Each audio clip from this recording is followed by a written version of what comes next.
రేవంత్ సర్కారు తీరుపై బీఆర్ఎస్ నేతలు మండిపడ్డారు. రాజకీయంగా కక్ష సాధింపు చెందేందుకే ఫార్ములా ఈ రేస్ కేసును తెరపైకి తెచ్చి డ్రామాలు చేస్తుందని మండిపడ్డారు. పాలనా వైఫల్యాల నుంచి ప్రజల దృష్టిని మళ్లించేందుకే రేవంత్ రెడ్డి దర్యాప్తు సంస్థలను దుర్వినియోగం చేస్తున్నారంటున్న బీఆర్ఎస్ నేతలతో మా ప్రతినిధి Yasar face to face. Revanth రెడ్డిది ప్రజాపాలన కాదు, రౌడీల పాలన నడుస్తుందని బీఆర్ఎస్ నేతలు అంటున్నారు. బీఆర్ఎస్ వర్కింగ్ ప్రెసిడెంట్ కేటీఆర్ కు మరోసారి నోటీస్ ఇవ్వడం పట్ల బీఆర్ఎస్ నేతలు మండిపడుతున్నారు. ఇదే అంశానికి సంబంధించి మనతో పాటు మాట్లాడే బీఆర్ఎస్ నేతలు ఉన్నారు. వారితో మాట్లాడే ప్రయత్నం. సార్ చెప్పండి, ఈరోజు నోటీసులు ఎలా చూస్తారు? ఇప్పటికే పలుమార్లు ఎన్నోసార్లు దీని మీద వివరణ ఇవ్వడం జరిగింది. అసెంబ్లీ సాక్షిగా కేటీఆర్ గారు సవాల్ చేయడం జరిగింది. దమ్ముంటే ఈ ఫార్ములా ఈ అనే దీని మీద ఖచ్చితంగా చర్చ పెట్టాలి, ఇదే సభలో చర్చ పెట్టాలి. అధికార పక్షం ఏం మాట్లాడుతుందో దానికి సమాధానం ప్రతిపక్షం ఏమిస్తుందో, కేటీఆర్ గారు ఏమిస్తారు, బీఆర్ఎస్ పార్టీ ఏమిస్తుంది అనేది డిమాండ్ చేశారు. కానీ ఆ రోజు ఈ అధికార కాంగ్రెస్ పార్టీ అసెంబ్లీ నుండి పారిపోయి ఈ అంశం మీద చర్చ పెట్టకుండా ఈ రోజు కేవలం న్యూస్ లో హెడ్లైన్ చేయడానికి మాత్రమే ఇట్లాంటి డైవర్జన్ టాక్టిక్స్ చేస్తా ఉన్నారు. వాళ్ళు ఇచ్చినటువంటి హామీలు కావచ్చు, గ్యారంటీలు కావచ్చు, అన్ని రంగాలలో విఫలమైనటువంటి కాంగ్రెస్ పార్టీ రోజు ప్రజా వ్యతిరేకతని ఈరోజు వాళ్ళు చవిచూస్తా ఉన్నారు. కేటీఆర్ గారు ప్రజాక్షేత్రంలో ఎప్పటికప్పుడు ఈ అధికార పార్టీకి సంబంధించినటువంటి వైఫల్యాలను ఎండగడతా ఉన్నారు. ఈ రోజు అది జీర్ణించుకోలేకపోతున్నటువంటి కాంగ్రెస్ పార్టీ ఈరోజు రేవంత్ రెడ్డి గారు కావాలని ఎక్కడా లేనటువంటి ఒక అంశాన్ని తీసుకొచ్చి కేవలం దాంట్లో ఏ రకమైన స్కామ్ జరగకపోయినా స్కామ్ జరిగిందని చిత్రీకరించి వాళ్ళ అనుకూల మీడియాతో చిత్రీకరించే ప్రయత్నం చేస్తా ఉన్నారు. మళ్లీ నోటీసులు ఇచ్చి ఈ రోజు కేటీఆర్ గారిని ఇబ్బంది పెట్టేటువంటి ప్రయత్నం చేస్తా ఉన్నది కాంగ్రెస్ పార్టీ. ఈ రోజు ఫార్ములా ఈ రేసు మన రాష్ట్రంలో హైదరాబాద్ నగరంలో నిర్వహించడం ద్వారా హైదరాబాద్ నగర ఖ్యాతి అంతర్జాతీయంగా పెరిగింది.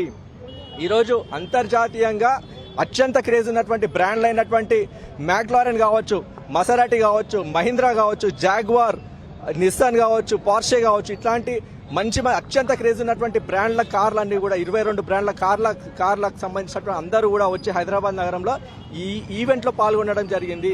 నీల్సన్ స్పోర్ట్స్ అనాలిసిస్ సర్వే సుస్పష్టంగా చెప్పింది ఈ ఈవెంట్ నిర్వహణ ద్వారా మన తెలంగాణ రాష్ట్రానికి వివిధ మార్గాల ద్వారా 700 కోట్ల ఆదాయం పెరిగింది మన రాష్ట్రానికి అని చెప్పి వాళ్ళ సర్వే ద్వారా క్లియర్ గా వాళ్ళు చెప్పడం జరిగింది. ఈ రోజు 55 కోట్లు ఏవైతే వాళ్ళకి ట్రాన్స్ఫర్ అయినాయి, బ్యాంక్ ట్రాన్స్ఫర్ అయినాయని వాళ్ళు చెప్తా ఉన్నారో అవి బ్యాంక్ టు బ్యాంక్ ట్రాన్స్ఫర్ అయినాయి, అకౌంట్ టు అకౌంట్ ట్రాన్స్ఫర్ అయినాయి. మన ప్రభుత్వ అకౌంట్ నుంచి ఆ నిర్వాహకుల అకౌంట్ కు ట్రాన్స్ఫర్ అయినాయి. ఆ డబ్బులు కూడా అక్కడనే ఉన్నాయి.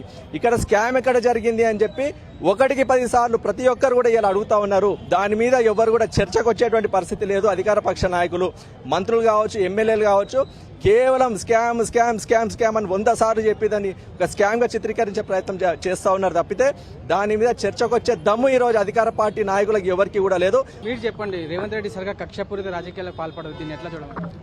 ఈ రేవంత్ రెడ్డి ప్రభుత్వము గతంలో ప్రజలకిచ్చిన హామీలను నెరవేర్చలేక చాతగాక పబ్లిక్ ని డైవర్ట్ చేయడానికి ఈ రోజు ఈ కేసుని ముందుకు తీసుకురావటం జరిగింది.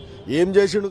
గత కేటీఆర్ గారు మంత్రిగా ఉన్నప్పుడు రాజధాని ప్రతిష్టను, రాష్ట్ర ప్రతిష్టను యావత్ భారతదేశంలో కూడా ప్రపంచంలో నలుమూలలుగా మారుమోగ విధంగా ఒక అంతర్జాతీయ స్పోర్ట్స్ ఈవెంట్ ని తీసుకొని వస్తే దాని మీద ఇంకా శబాషాన్ని చెప్పబోయి అవాకులు చెవాకులు చెప్పి దాని ఏదో ఒక రూపంలో మంత్రిగా ఉన్నప్పుడు మంత్రి గారు ఆదేశాలు ఇస్తారు, మిగతా కార్యక్రమాలన్నీ అధికారులు చేస్తారు.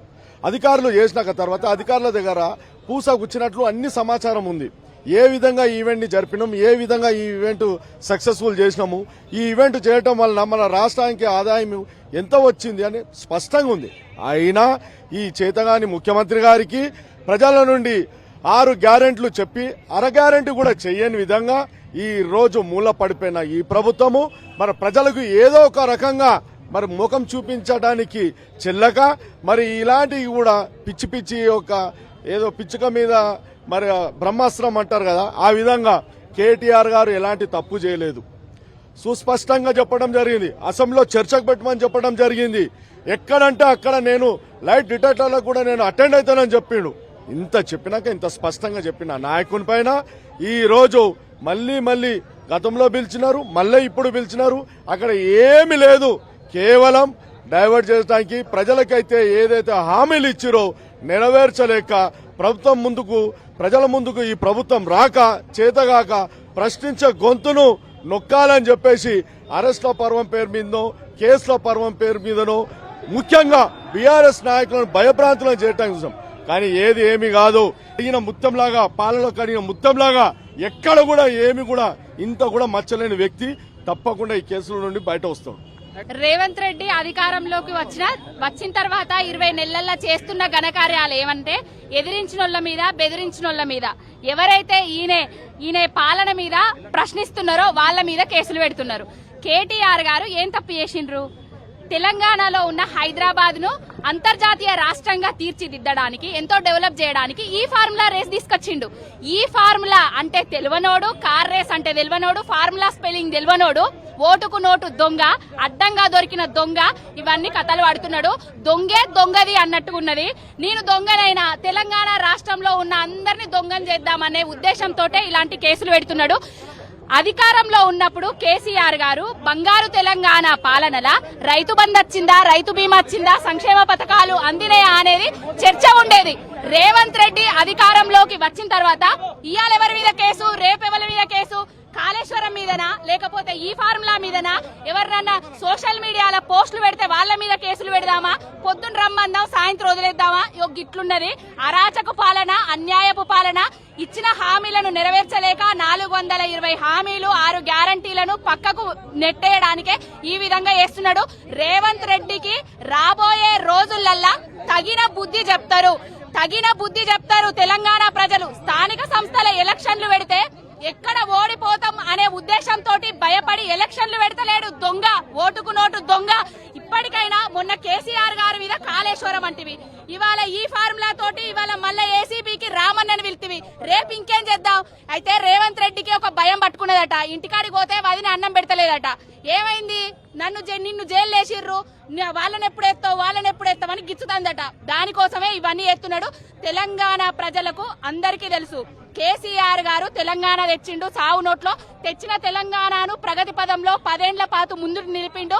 ఆయన మీద అవాకులు చెవాకులు పేడుతూ ఒక దొంగ చేస్తున్న కార్యక్రమాలు ఇవన్నీ కక్షపూరిత రాజకీయాలు. కక్షతోటి, కుటిల బుద్ధితోటి రేవంత్ రెడ్డి చేస్తున్న దొంగ నాటకాలు ఇవన్నీ. మొత్తానికి చూసుకుంటే కేవలం రాజకీయ కక్షతోనే కేటీఆర్ పై ఏసీబీ కేసు పెడుతున్నారని బీఆర్ఎస్ నేతలు అంటున్నారు. ఏది ఏమైనా 6 గ్యారెంటీలు అమలు చేసే వరకు ప్రభుత్వాన్ని అడ్డుకుంటామని నేతలు హెచ్చరిస్తున్న పరిస్థితి. Over to studio.